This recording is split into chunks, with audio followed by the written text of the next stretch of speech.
सबको जय यीशु की प्रभु क्रिस्त में प्यारे भाइयों बहनों, नवजीवन का संदेश इस शीर्षक के अंतर्गत प्रतिदिन का जीवन का वचन को सुनने के लिए उस पर मनन चिंतन करते हुए उस वचन के अनुसार जीवन बिताने की कृपा मांगने के लिए मैं आप सभी लोगों का हार्दिक स्वागत करता हूं। आज अगस्त की 19 तारीख है, शनिवार है और आज के दिन का मुख्य विषय है प्रभु यीशु मसीह आदत के अनुसार बच्चों पर हाथ रखते हुए उनके लिए प्रार्थना किया करते थे।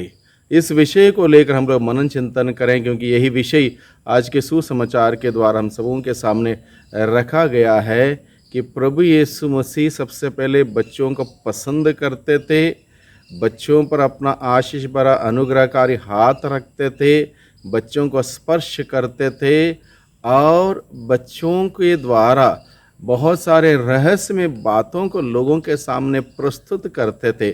इसलिए इन बातों को हम लोग आज के दिन में मनन चिंतन करते हुए समझने की चेष्टा करें, आखिर बच्चों को प्रभु यीशु मसीह ने क्यों पसंद किया। सबसे पहली बात यह है, बच्चे दिल और मन के सच्चे बहुत अच्छे होते हैं।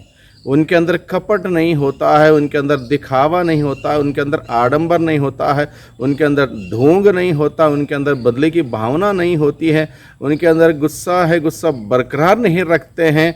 तो इस प्रकार से सरल साफ सुथरे दिल के मन के होते हैं, इसलिए बच्चे दिल और मन के सच्चे और अच्छे होते हैं।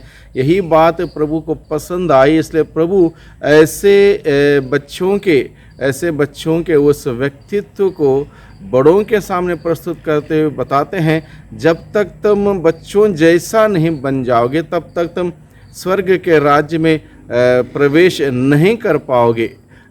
बच्चों को प्रभु इसलिए पसंद करते थे क्योंकि वो साफ सुथरा दिल के मन के हुआ करते थे, सरल स्वभाव के हुआ करते थे, विनम्र हुआ करते थे, सीखने की तमन्ना वो रखते थे। इसलिए प्रभु को बच्चे बहुत अच्छे लगे। इसलिए प्रभु क्या कहता है, जो लोग प्रभु के पास बच्चों को आने से रोकते थे, उनसे प्रभु क्या कहता है, बच्चों को मेरे पास आने से मत रोको, उन्हें आने दो, क्योंकि स्वर्ग राज्य उन्हीं जैसे लोगों का है। यानी कि आज के दिन में हम सबों के लिए संदेश क्या है कि बच्चों को हम प्रभु के पास ले जाएं। माता पिता अपने छोटे बच्चों को जब चर्च जाते हैं इतवार के दिन या अन्य दिनों में, बच्चों को अपने पास ले जाएं, अपने पास बैठाएं, प्रभु के साथ उनकी मुलाकात कराएं, प्रभु के दरबार में जाने का तौर तरीका उन्हें सिखाएं, किस प्रकार से जाना है, कैसे बैठना है, कैसे उठना है, कैसे प्रार्थना करना है। ये बात की जिम्मेदारी माता पिता निभाएं और इस प्रकार से बच्चों को यीशु के पास आने से उन्हें रोके नहीं, बल्कि उनको यीशु के पास आने में मदद करें, रास्ता दिखाएं, उदाहरण बने, उनको प्रभु के पास आने के लिए सिखाने में उदाहरण बने। इसलिए प्रभु हम सबों को यह जिम्मेदारी के बारे में आज के सुसमाचार के माध्यम से हम सबों को सिखाता है, बताता है। बच्चों को प्रभु के पास लाने की जिम्मेदारी हम सबों को है, क्योंकि बच्चे अपने आप नहीं जानते क्या सही है क्या गलत है, उनको सिखाना पड़ता है। इसलिए उनको प्रभु के साथ, प्रभु के पास आने की बात, प्रभु के साथ बैठने की बात, प्रभु के साथ प्रार्थना में समय बिताने की बात उन्हें सिखाने की आवश्यकता, जिससे कि वो प्रभु की कृपा के पात्र बने, प्रभु के आशीषों को प्राप्त करें और अपने जीवन में आगे बढ़ें, तरक्की करें। तीसरी बात आज के दिन में यह है, प्रभु आदत के अनुसार बच्चों पर अपना हाथ रखते थे।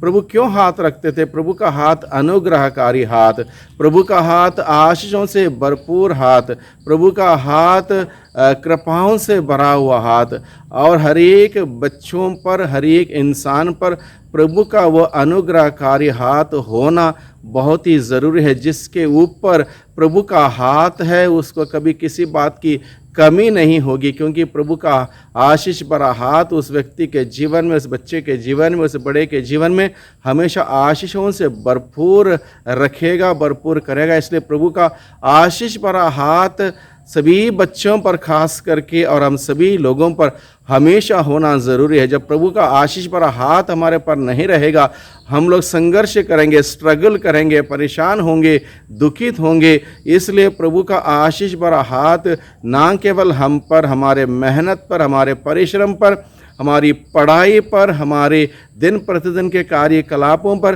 प्रभु का आशीष भरा हाथ होना बहुत ही ज़रूरी है। इसलिए भाइयों बहनों, हम इस बात को ना भूलें कि हमें प्रभु के आशीषों को प्राप्त करना है, आशीष भरा हाथ हमारे ऊपर लगवाना है। इसलिए प्रभु के पास आए समय निकालें, भले सुबह उठते हुए या दोपहर को या शाम को, जब भी हो सकता प्रभु के पास आएँ, प्रार्थना में समय बिताएं, प्रभु का वचन सुनने में समय बिताएं, पढ़ने में समय बिताएं, ताकि प्रभु का आशीष भरा हाथ हम सबों पर बना रहे और हम सब आशीषों को प्राप्त करते हुए अपने जीवन में आगे बढ़ें। और चौथी बात आज के दिन में मनन चिंतन करने के लिए हम सबों के लिए यह है, प्रभु का स्पर्श। जब प्रभु अपने आशीष भरे हाथों को बच्चों पर रखते थे, प्रभु स्पर्श करते थे। प्रभु के स्पर्श मात्र से रोगी चंगे होते हैं, अबदूतग्रस्त लोग छुटकारा पाते हैं, चंगाई पाते हैं। उसी प्रकार से प्रभु का स्पर्श पाने से हम सबों को जीवन मिलता है, हमारा जीवन निखर जाता है।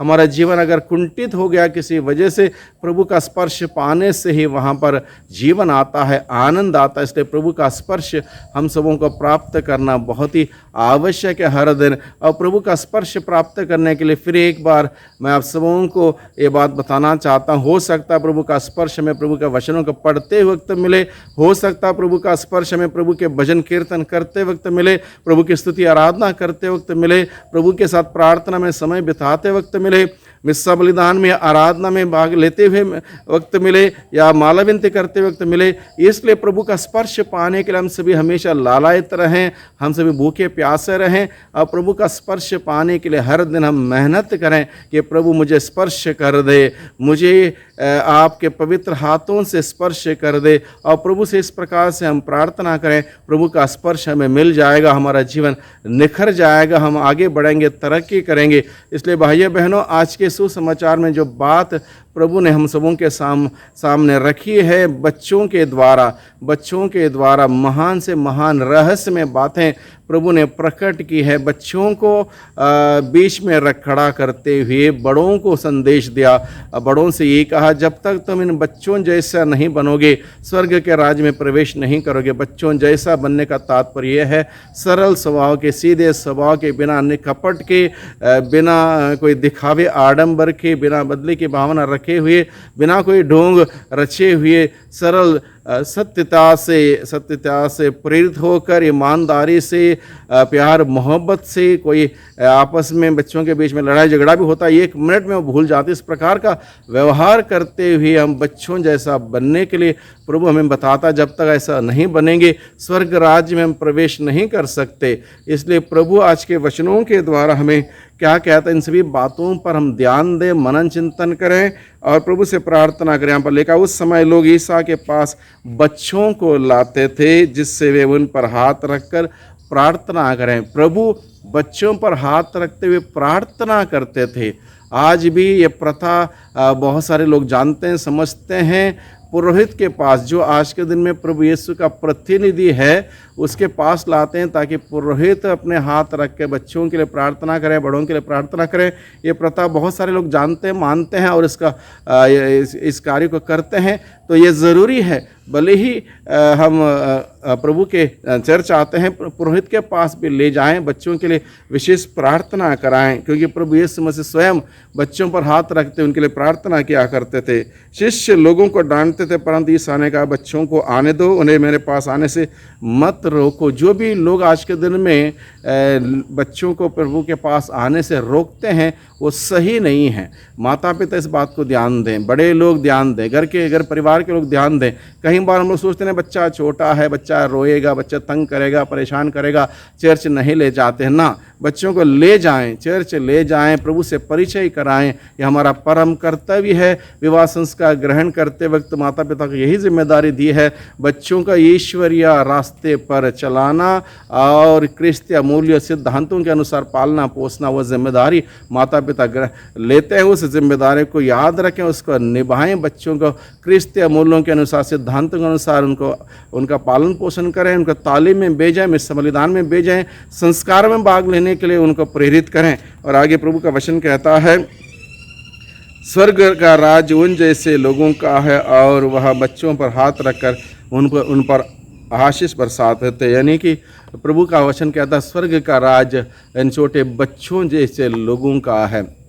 हम भी इन बच्चों जैसा यानी कि सरल स्वभाव के, विनम्र, विनीत, निष्कपट, निष्कलंक, पवित्र हम सभी बने और इस प्रकार से बनने के लिए प्रभु का बुलावा है, प्रभु का निमंत्रण है। भाइयों बहनों, प्रभु का वचन पर हम लोग और गहराई से मनन चिंतन करें, प्रभु से प्रार्थना करें ताकि हमारा जीवन प्रभु के सामने, प्रभु की दृष्टि में उचित हो, नेक हो, अच्छा हो। और इसलिए हम प्रभु से विशेष रूप से प्रार्थना करें। आइए हम प्रार्थना करें। सर्वशक्तिमान पिता परमेश्वर, धन्यवाद देते हैं आज के दिन के लिए, धन्यवाद देते हैं प्रभु आज के वचनों के लिए। आज के वचनों के द्वारा प्रभु आपने हम सबों को, बच्चों के उदाहरण के द्वारा हम सबों को, बड़े लोगों को बड़े रहस्य में बातें हमें सिखाई है, बताई है कि आपका स्पर्श पाना, आपके आशीषों को प्राप्त करना हम सभी निरे मनुष्यों के लिए कितना आवश्यक, इस बात को आपने समझाया, बताया। हम आपको धन्यवाद देते हैं प्रभु। आपका अनुग्रहकारी हाथ हम सभी लोगों पर, हमारे काम धाम पर, हमारे मेहनत पर, हमारे परिवार पर, हमारे सारे योजना पर हमेशा बना रहे, ताकि प्रभु निरंतर आपके आशीषों को प्राप्त करते हम सभी अपने जीवन में आगे बढ़ें, तरक्की करें। दुआ करते हैं उद्धारकर्ता यीशु मसीह के नाम से, आमीन।